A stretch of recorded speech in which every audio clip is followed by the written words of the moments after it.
Hi, everybody. I hope you're really excited for this next session. It's going to be a panel hosted by the head of experiences at Oculus.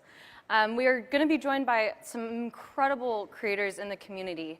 We've got Paul from Felix and Paul, Yasmin, and Eliza. Eliza is part of Fistful of Stars, and Yasmin is part of Scatter. We're going to be talking about a lot of different things here. What it takes to create something in VR.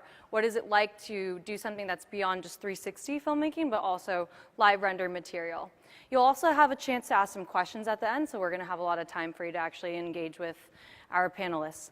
So please give a really warm welcome to our team here today, and I hope you guys enjoy the session.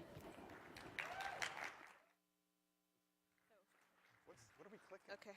Year 3. Who's who? Where? What? Who's that? I don't know. And you. There we go.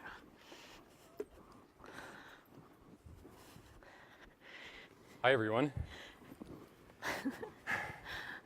So at Oculus, on the experiences team, we focus completely and uniquely on producing non-games experiential content. So we spend a lot of time helping people tell stories in VR. And we also spend a lot of time just talking about the nature of narrative in VR, what is storytelling in VR with developers and producers like these guys and with each other. And we watch a lot of VR. And something that we believe to be true, I'm not sure if it's a controversial statement or not, but I think it's true, is that game design and interactive design in VR is significantly more of a solved problem than narrative or filmmaking in VR. And it's not that it's not incredibly technically challenging, but gamers and audience members for games are a natural fit for VR. There is no friction, there's no challenge, and there's no mystery to them about jumping into VR. First-person shooters, flight sims, all of the tropes of game design fit very instantaneously and naturally for VR. And also for game developers, the tools of VR creation are native. Real-time engines are second nature to game developers. And we think it's pretty different for filmmakers and for storytellers of other stripes. But we do think it's an incredibly interesting journey for those types of creatives to be taking into VR right now. Storytelling is like arguably the most ancient form we know for the expression and communication of ideas, and VR is this completely nascent, novel form for that expression.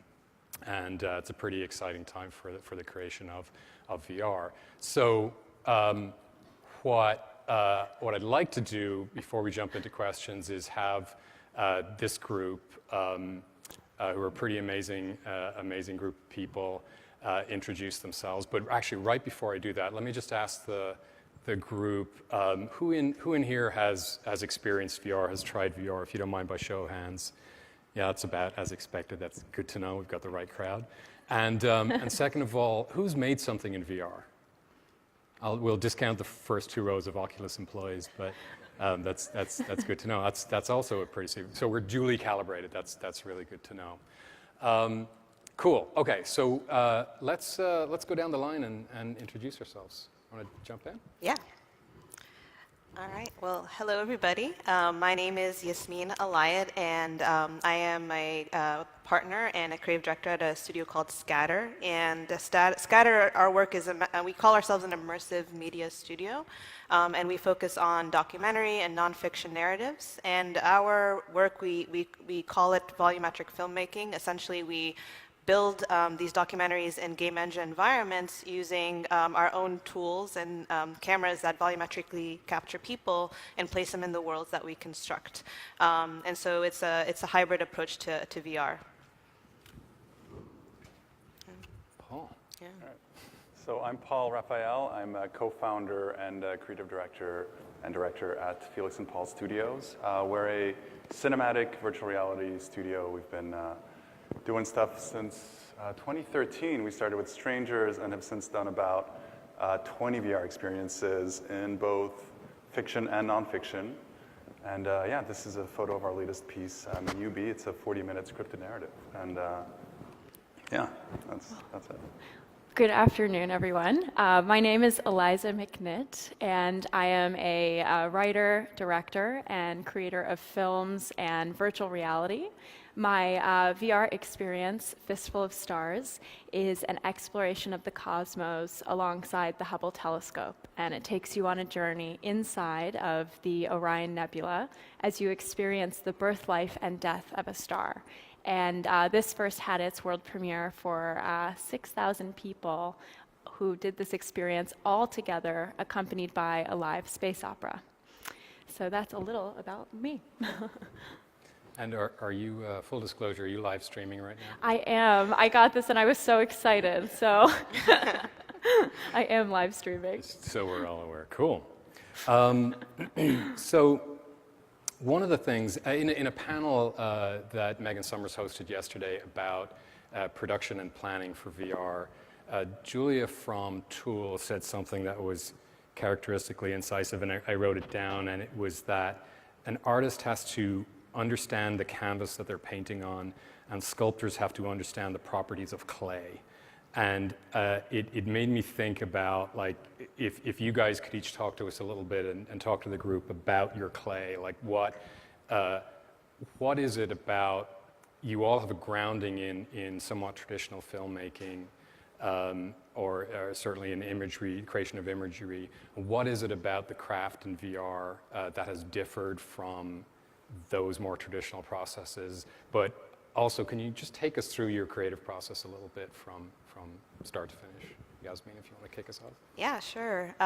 So I think process is a great question, and I don't know if there is a process right now that I can say that I stick to personally, but I do come from more of an experienced design background than traditional film, and I work in this intersection of technology and film and storytelling for actually the last 10 years. And the one thing that's been interesting about VR as a medium regarding process is using this idea of letting go of maybe so much control over a narrative and starting to move more into these, thinking of yourself as a designer or someone who is creating worlds, and you are controlling and giving constraints and rules to your audience. And I think that's the best way to think about it, or at least how I think about it when working on our documentaries, whether they are a little more linear or whether they're completely non-linear, very interactive, branching narratives.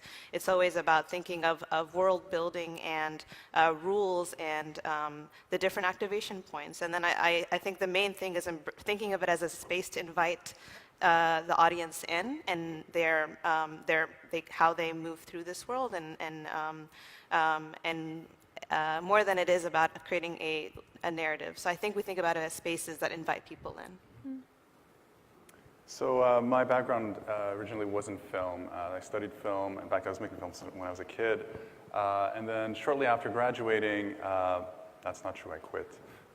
After leaving school, I met Felix and we started working together. We made a couple of films and short films and music videos and commercials, and I won't tell you the story about how we met, but there was this like crazy synergy, and we quickly kind of started feeling like there was too much brain power around a two-dimensional image, like a frame. We felt like we wanted to work together, but we were kind of getting bored. So that's what kind of brought us into more experiential, installation-based 3D projections and things like that, which ultimately, when VR came along, it was like, oh, this is what we're actually trying to do. So, throughout this was like maybe an 8-year process that led to VR. We really, we went through a pretty amazing but also intense unlearning process of not just having studied film, but having watched films our whole lives, and film having such a long sort of tradition and history. We kind of thought we were nuts doing some of the things we were doing at the time, transgressing all these principles of storytelling and filmmaking. So when we started making VR in 2013, thankfully, we had already kind of gone through that, and I think it's something that if you're a filmmaker, you probably have to go through a version of that. I think maybe it's a little easier today because at the time there was no there wasn't anything like, what we were doing wasn't a set medium like VR. Like, these installations were pretty, wild things. We're like, well, why are we doing this? This is like almost career suicide. Whereas today, I think there's, a lot more incentive to just kind of be like, no, if you want to do this, you're gonna have to let go of a lot of stuff. So that's, what was the question? Process? It was a bit process, but that was way more interesting. So I came to virtual reality because it was really the only way to tell the story that I wanted to bring to audiences. And I was first approached by a performing arts organization to create a visual experience for space opera. And they told me that they wanted to make people feel as if they were floating through the cosmos. And I had no experience with creating virtual reality, but I felt as if that was, this was the only medium that could truly transport people to those worlds.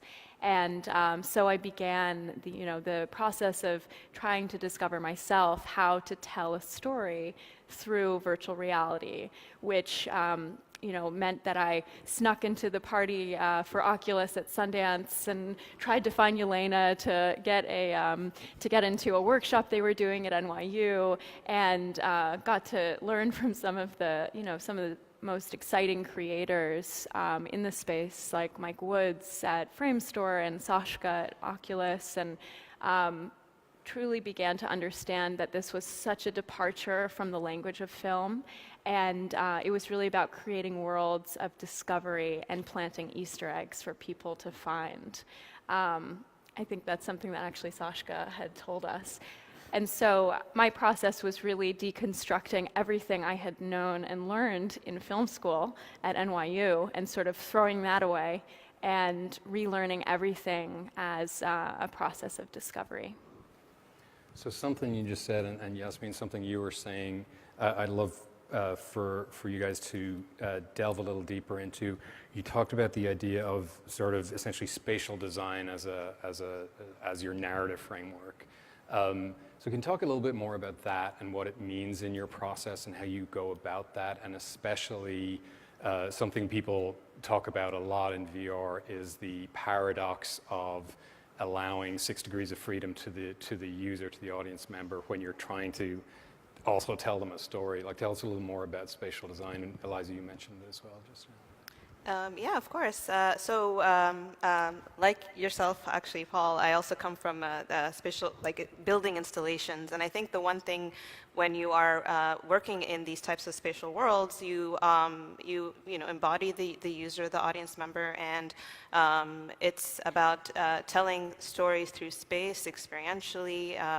It is designing in a way that is more like an architect, I would say, than it is, at least the way I see, than it is like storyboarding. And I think the biggest thing has always been sort of like treating each project as a different beast and this thing that's growing and a work in progress. I like to say always embrace being a work in progress, where every project has its own demands. And so, for example, 0 Days, which was the project that we are working with Oculus Studios on and was premiered at Sundance earlier this year, is about cyber warfare and how do you tell a story that was normally told as a talking head informational documentary about cyber warfare, and how do you transform it and flip it and tell it in a way that it really embraces VR in this medium and tell it from the perspective of code, of the virus itself. And so what is it, how do you approach building these worlds that are completely invented digital worlds and still communicating these ways in the story in a very tangible way and very visceral way, and still communicating the something that is supposed to be informational and educational, but still using and embracing VR in a way that, as I said, you're constructing new worlds and you're supposed to transform your audience and take them to places they couldn't normally go. And I would say that that's the biggest, I think, approach, is like telling stories that can't be told in any other way, like Eliza was saying, and just like a little creative freedom, but essentially still making sure that it's thinking of it as a journey or a different worlds and spaces that you experience as an audience member. Yeah, I think approaching it as like a traditional filmmaker, it could be overwhelming to think, but the audience can look anywhere they want. And people often ask me, how do I direct a VR experience? And I think that's the wrong question. I think it's, what is the world that you're trying to imagine, and how are you going to immerse people in that experience. And I think then, you provide the audience with the tools to decide where they choose to experience. And there's so much you can do too through sound design, music, and through the types of elements you bring into the story. So I think when you're creating a world, it's really about asking that first question, which is why VR? Why does this need to exist here? And when I was creating the Orion Nebula, what was so exciting was that I got to, very scientifically and accurately, based off of Hubble imagery and NASA data, create what it would actually be like if you went there. And we worked with scientists to advise us and create that world. And the good news is that if we were wrong, no one will ever know. It's thousands of light years away. But it's exciting to be able to create a whole universe that you can explore and give that freedom to the viewer to journey throughout the images that you create.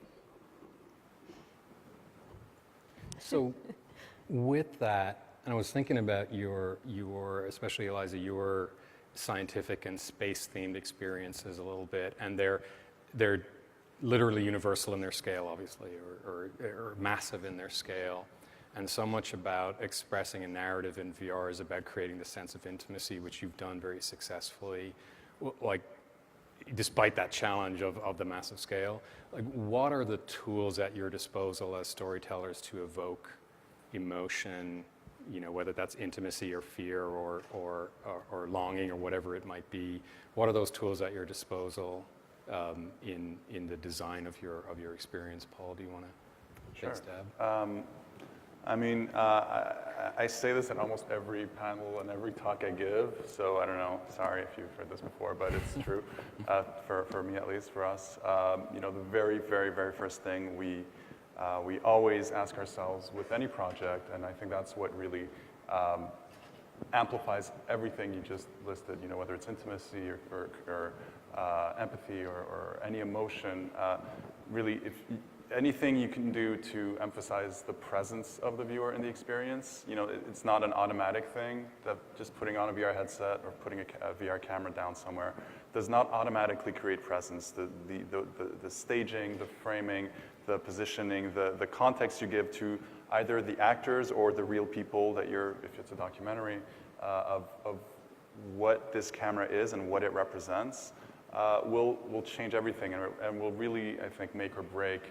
At the very least, it will amplify all these emotions if it's done with care. So often an idea will live or die by whether or not we can figure out an interesting role for the viewer, and often that role is you're just yourself, especially in documentaries. Then it's just a question of, well, where are you and how or why and how everyone else is interacting with you. An example I like to give is the very, very first piece we made, Strangers, with Patrick Watson. We treated the camera as a friend, and we told Patrick, this camera is a friend of yours visiting you in your studio. We asked him where a friend would usually sit, at which distance, and which angle, and that's where we positioned the camera, and he acted and related to that camera with that direction as well. So it's very simple, but I think you can kind of build on that, and that's been something that's been the foundation of almost everything else we've done. And in your recent experience, Yasmin, with 0 Days, which is told almost entirely through abstract imagery, as you were saying, trying to embody the sense of computer code as a living organism. Same question, like what tools were at your disposal, or did you find it very liberating? in terms of evocation? No, for me, it was very liberating. As a programmer? Yes, I'm a computer scientist by training, and I fell in love with Stuxnet. I shouldn't say this, but I did. And I found kind of creating this documentary, and it's an adaptation, I should mention, of a feature film. So it's a directed by Alex Gibney, participant media film, that is a Talking Heads documentary, very information-packed, and maybe a lot of people find that as a challenge of how do you take that and make it 20 minutes and very told from the perspective of the virus itself.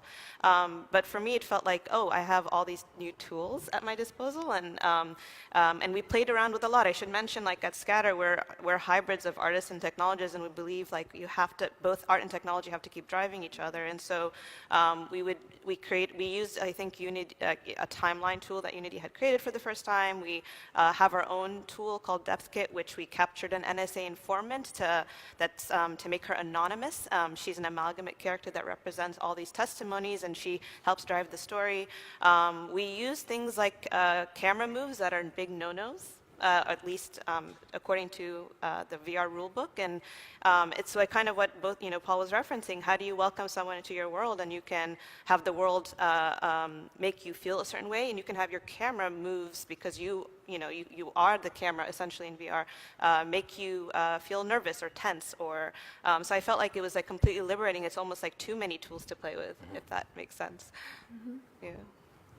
Liza? Sure. Well, space is terrifying. It's silent, and there's so much that's unknown, and that's what we found so exciting and beautiful about the idea of creating a VR experience about some of the most iconic images that the Hubble telescope has ever taken. And the heart of our piece is really about bringing in the human connection to the cosmos. And that's what I think is so exciting about virtual reality, is that you are transported there, and not only that, but you can really, you use the tools not just to show people the place, but to tell a story. And when we were first building the experience for Fistful of Stars, I actually had, it was about a woman floating in the stars, and there was this, human protagonist, a part of the story. And it just didn't work. There was something about it that just didn't feel real. And I discovered that, with VR, you can completely, through the absence of humans, you create an even deeper connection with humanity itself, through music, through voiceover and narration, and through the, using the language and the tools of film that we have traditionally learned. And so that was what I found so exciting about creating more of an intimate connection to ourselves. And the idea that drove our film was this scientific idea that the atoms in our bodies are forged inside of the furnaces of stars, and therefore it is true that we are made of stardust. So that was really the idea that drove the visuals and the creation of a human connection to the cosmos. So, Yasmin, you just hit on something a second ago when you were talking about the hybrid nature of your team at Scatter, and you often hear that the phrase when talking about VR teams about the collision of art and science and art and technology. And I think Eliza, you've used the term that science. You talk about science as a storytelling medium. Forgive me if I'm mangling your quote, but I'm curious. One of the things that I find particularly exciting about the growing community of developers in this medium is the literal diversity of the skill sets and the people in the mix. Can you talk a little more about that? Because it does feel like an opportunity to reset the norms that have existed in creative industries, or have built up and accrued over years in creative industries. Can you talk a little more about your art and technology hybrid? Yeah. So at Scatter, I think we are pretty, as I had mentioned, we are a bunch of technologists and artists and filmmakers, and a lot of the tools that have come out of some of my partners, James George and Alexander Porter, to create the first VR documentary that captured people volumetrically, they created a tool which is called DepthKit. And so I think part of this idea of leveling the playing field is having the ability to build the tools to express yourselves that don't exist is kind of where I think what's exciting for us, at least as a team. And I think this is kind of where it can really play the level the playing field. And a big kind of mission from a scatter perspective and a DepthKit perspective is the idea of accessibility. And so these are tools that are actually available to anyone. That if you want to download it, it's in a private beta, and anyone can sign up. And it uses off-the-shelf DepthKit sensors, and it's a software tool, so anyone can use it with any type of hardware they want. And the idea is to not only from a perspective of creators, that whether you're an artist or a technologist, but also having a diversity of voices across the board, representing people in VR, but also people creating and doing the volumetric filmmaking work itself. We also want to make sure it's accessible, and it's a diverse group of people approaching it. And that's the only way I think you're going to get this really exciting and rich array of stories and perspectives in the field. Yeah, I mean, our whole studio's been founded on that principle as well. If you look at the way our studio is broken up, it's actually kind of overwhelmingly technical. Technical, which is why we try as much as possible to hire people who have both those genes in them. Our CTO is, he was the ex-CTO at What a Digital, but he's also a very creative guy. And we really, we chose him to kind of build a team of similar-minded people, which is also kind of what my background is. I mean, I'd say I lean more on the creative than technical, but I always had that side in me. And I designed the first 360 camera we used and wrote the first app to play that video. And I think, every piece we make needs to be, at this stage, we're so early in the medium that it's way too early to repeat ourselves. So every piece needs to be innovative, both creatively and technologically. And so when we're on the set, whether we're directing or whoever is working on the camera, or as much of the crew as possible is constantly pushing the boundaries. We need to have both those things in our heads at all times, because at any given moment that a challenge comes up, you need to be thinking of either or a creative and technical solution to a problem. And then once you're done shooting, you go back to the studio and you work on upgrading the tools and also on, that's something we now can do, and then making that part of the DNA of whatever new project you're going to be coming up with. So it's been really hard to separate the two, really. It's almost like hard to define, which is really hard with giving people titles, I find. Everyone's doing so many things. Right. Yeah. I think that art and science really inform each other. And I was really fortunate to have an incredible team of animators and worked alongside the Endless Collective and sound designers at Arup, which is actually it is an architecture firm that built the Sydney Opera House, but they also have a sound lab. And alongside also Jess Engel, who's a producer and now the director of original content at Within. So, I owe so much to my team who made this whole collaboration possible. But in terms of the technology, I do want to paint a picture of what our live performance looked like, because it was, it's technically should have been impossible. It was a live performance outdoors at Prospect Park in Brooklyn with 6,000 people. We developed an app that everyone downloaded onto their cell phones. We passed out 6,000 cardboard headsets and created a 360-degree soundscape that surrounded the whole entirety of Prospect Park. So everyone would be under the stars listening to the live space opera, but also feeling the rumbles of the soundscape all around them.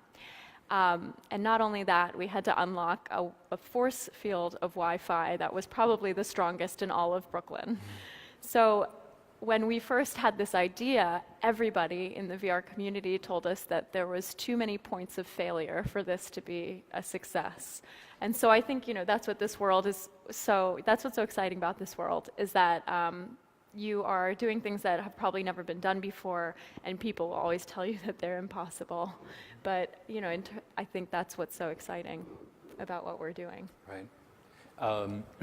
So to speak a little further to that sort of idea, someone said to me the other day that what excited them most about working in VR right now was what a frontier it is, and what he said was everything's a prototype. Like everything from the get-go is a heretofore insoluble problem.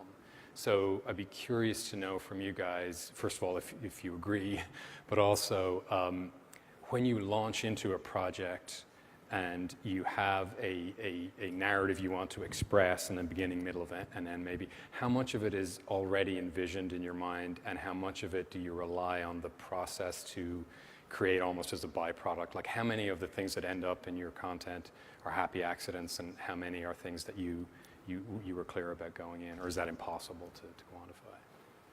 Do I go first? That's a very good question, and I think it, again, I don't have a straight answer because it depends project to project, but I would say that I love this idea of the work being a prototype, and I think it's always, when I was saying that this beast or organic process that just keeps demanding, it's like you follow the demands of the project, and I think that is the best way to think about a process. So regarding, I'll talk about another project maybe as an example, which is called Blackout, which is premiering at Tribeca in 2 days. And the Blackout is a project where we are essentially opening up this virtual world and inviting New Yorkers to join our subway train. And the idea is it's a documentary. It's real people and real stories. And how are you going to come and ride this train with a bunch of strangers and meet these different people talking about things that affect their lives? They're talking about gentrification, to discrimination, to Trump, anything of issues of the day through a personal lens. And the idea is that you never meet the same people twice, and it's an evolving cast, and it's a living document. And how would you even have a vision of what that will be? So we have to we create the world, we create the parameters, and right now it's we're every day capturing different people and interviewing different people. We don't even know what stories we're getting, and that's, I think, the best example of a prototype documentary. It's an experiment, but it's a beautiful one, and we don't know where it's going and where it's going to be, but at least I don't know how else to say it. It's an exciting process. Mm-hmm. Yeah. A journey. A journey, yeah. So I've always been attracted to prototypical areas of creation. I think, whether it was the installation stuff we were doing, or what ultimately brought me drew me to VR is, the medium in itself is a form of storytelling, and you can only tell certain stories. I like the technology is allowing us to tell stories that we just couldn't tell before. You could tell them, but you couldn't experience them. And the experience of a story is so much of what a story is. In fact, a story is, whether it's written, whether it's heard, or it's meant to make you live an experience, however it's coming into you. And having this new, insanely immersive medium is just the most exciting thing ever. So. Yes, definitely. Everything's a prototype today. That being said, we've done, like I said, about 20 experiences so far, and our sort of methodology has been very iterative. It's really been about building on what we know with almost every piece we make. Taking, yes, leaps and risks, but rarely do we kind of throw everything out the window and start from scratch. I think there's a calculated sort of risk to everything we do, and interestingly, I think talking about upcoming work is a good sort of makes sense in the context of this question. So we're also releasing in 2 days a piece, which in a way is one of the biggest leaps we've done. So it's a documentary we shot at the White House just before Barack and Michelle left. So we shot this in November. Actually, we were at the White House on November 9th, which was pretty insane. Crazy. Yeah. Anyway, we shot there for about a week, and unlike almost everything we had made up until that point, where the viewer is either themselves in a documentary or a very concrete physical character, as in Miyubi that we saw a photo of before, in this case, you're actually kind of traveling through the memories of the president and Michelle of the White House. So we knew this would come out once they wouldn't be there anymore. So it wasn't about while we were there shooting, it was about that time as a memory in the future. And so we shot it in a way that was more evocative of the spaces than it was of you're actually there. So it kind of alternates between you are there with the president as he talks to you, and then you kind of go into these moments, the president or Michelle, and then you go into these moments where you hear their voice and you're kind of traveling through their memories. And this was, really something we didn't know if it was going to work or not, but we felt like we really needed to try this, and it was a small project and not very important, so we figured we could take a major risk there. Wing it.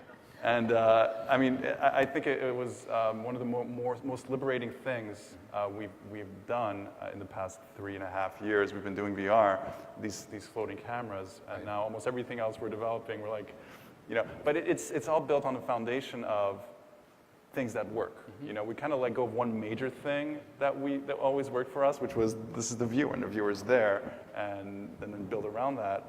And then this was the first time we're like, all right, let's take that leg off the table, and hopefully the other three are going to hold it together, and it did. So, yeah. So that specific effect felt like something you built on really explicitly from the Yosemite piece you did with President Obama, where you shot a series of very beautiful but static time lapses. And then I believe in the new version, what you've got is again very elegant long exposure time lapses, but shot on a dolly or a moving camera. Was that a conscious evolution as a storytelling tool in the way you're describing from what you? Yeah, in a way. So the time lapses in the Yosemite piece were in a way. So you were still there and sitting there. But since we wanted to express a timelessness of these parks and why they were so important to preserve, we were transcending time in that way. It was like you were there going through time. Right. Whereas with this, we wanted to, yes, we were definitely building on that, both technically and creatively. But instead, we wanted to give an impression of retrospective. Yeah. Very intentional. Eliza, I always have the impression when you talk about your work, as you've been doing for the last few minutes, that you have total crystal clarity about what you expect your creative outcome to be. Is that just a really good actor? Like, are you clear going in, or is the prototype approach yours? Are you hacking away at it until it looks like a lion? Yeah, I'm kind of hacking away. I think, for me, it's all about creating a feeling. And so I do have a very vivid idea of what the piece will look like, and I have that all sort of, before going into production, I'll always have that, storyboarded out and have a very thorough idea. But then there's just so many things that you can't understand until you see it and feel it and play with it and interact with it. And that's kind of like where I am right now with, I'm currently building a project called Pale Blue Dot, which is an interstellar journey through our universe. So a little bit of a much larger scale exploration of the cosmos. And it involves interactive elements. And the only way to really feel if that works is just to go inside of it and play with it. And I find often what doesn't work is timing and pacing and the way a shadow falls over the side of the earth. It might feel too rushed. And those are things that you just, you can plan it, but when you see it, So I think that's kind of how I work, is I try to go in with a very clear picture and then sort of throw everything away. Can we go back to talking about baggage and rules just a little bit? Because One of the consistent themes you all referenced when talking about your process was unlearning.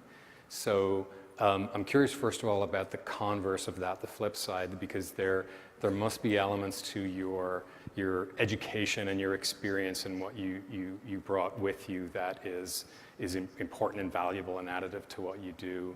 But it also seems, is it true, I guess is my question, that an important intrinsic ingredient for your teams is the ability to let go of their baggage and to let go to unlearn previously sort of sticky concepts they may come to the table with. Is that critical?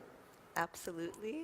I would say at least for our first project, 0 Days, and coming up with Black Hat, I think we could not make either project unless we let go of our baggage and be willing to fail and make mistakes. And I think it's through it's when you make these kind of maybe baby steps and willing to fail or willing to make these mistakes, you find these happy accidents in the process.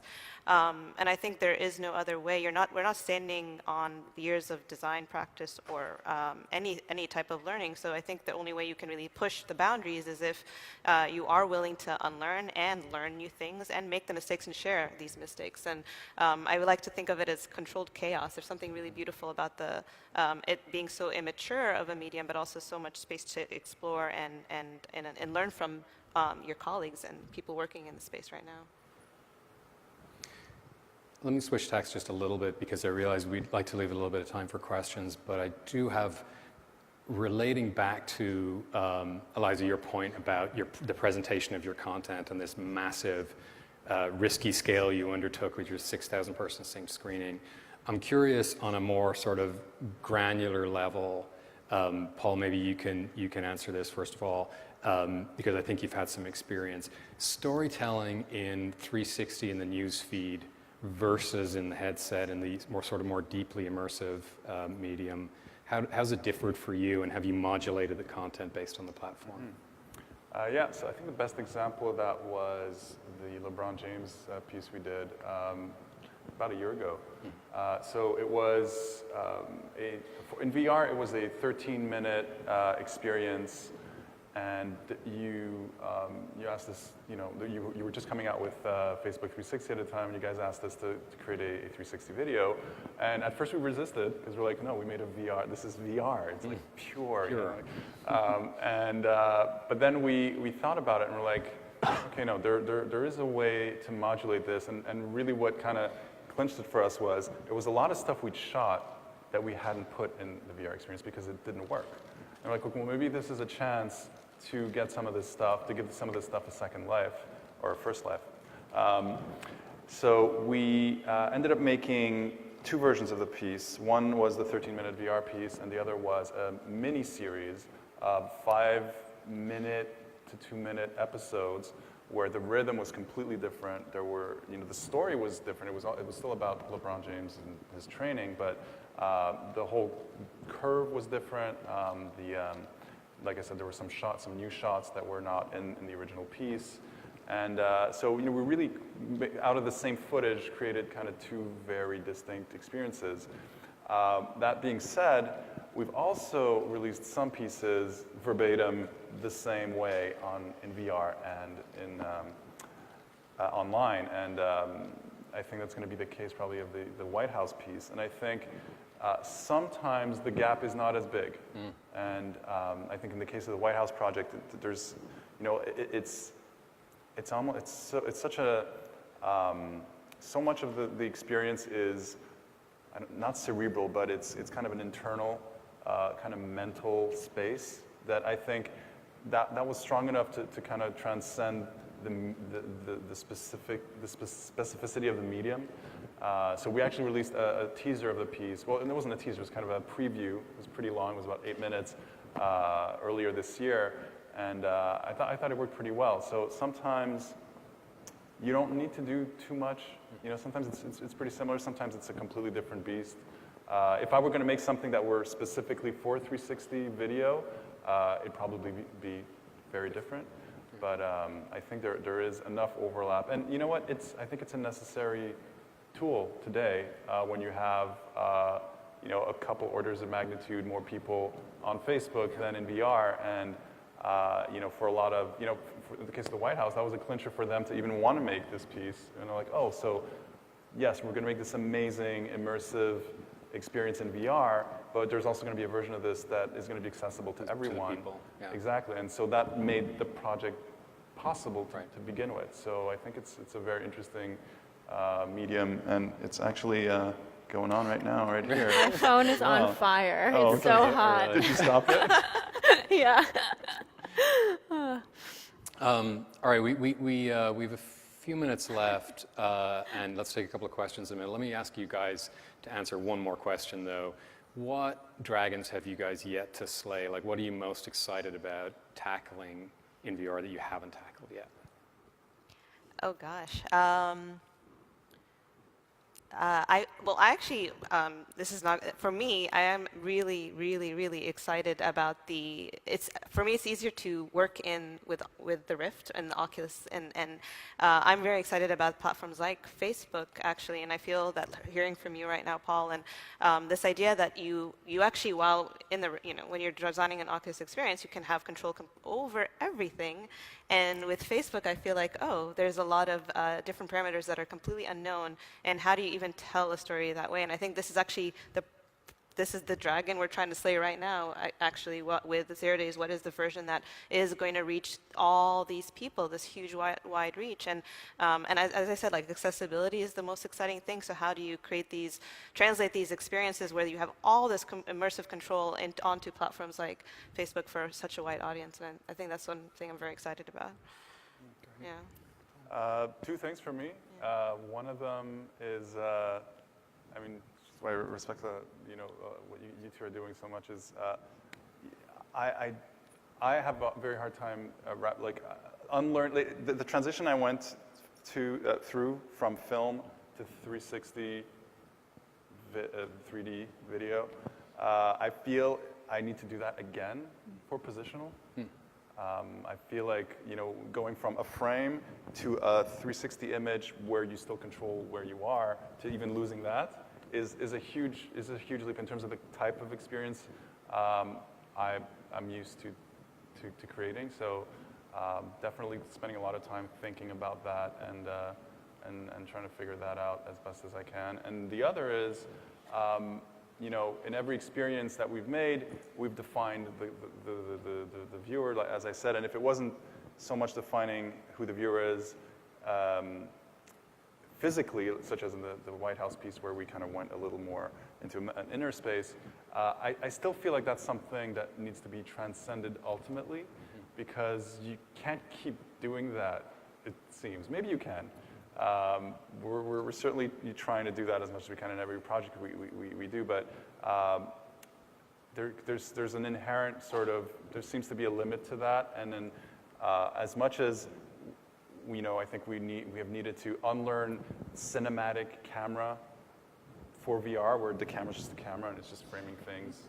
I feel like ultimately we maybe need to get back to that, having found out how to do that for VR. Maybe not, but that's something I'm always keeping in the back of my mind. How do we get there? Interactivity and multiplayer social is really where I'm hoping to explore next. Great.